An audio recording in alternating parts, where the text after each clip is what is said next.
కామారెడ్డిలో ఒక SI lady constable తో పాటుగా మరొక కంప్యూటర్ ఆపరేటర్ నిఖిల్కి సంబంధించినటువంటి ఆత్మహత్య సంఘటన ఒకసారిగా ఇంకా కూడా డెత్ మిస్టరీకి సంబంధించిన అంశాలు అనేక విషయాలు వెలుగు చూస్తున్నాయి.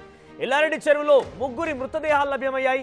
కీలకంగా ముగ్గురి phone call data WhatsApp chatting అయితే ఆధారంగా మారింది. వారం రోజులుగా ముగ్గురు గంటల తరబడి ఫోన్లు మాట్లాడుతున్నారు, వాట్సాప్ చాటింగ్ చేసుకున్నారని గుర్తించారు. ముగ్గురి మృతిపైన కేసు నమోదు చేసి విచారణకు ప్రత్యేక బృందాలు ఏర్పాటు చేశారు. సీసీ ఫుటేజ్, ఇతర సాంకేతిక ఆధారాలు సేకరిస్తున్నారు పోలీసులు.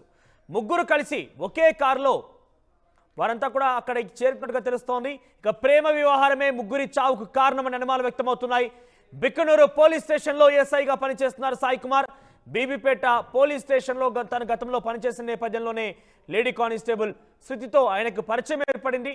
బీబీపేట పిఎస్సిఎస్సి ఆఫీస్లో కంప్యూటర్ ఆపరేటర్గా పనిచేస్తున్నారు నిఖిల్.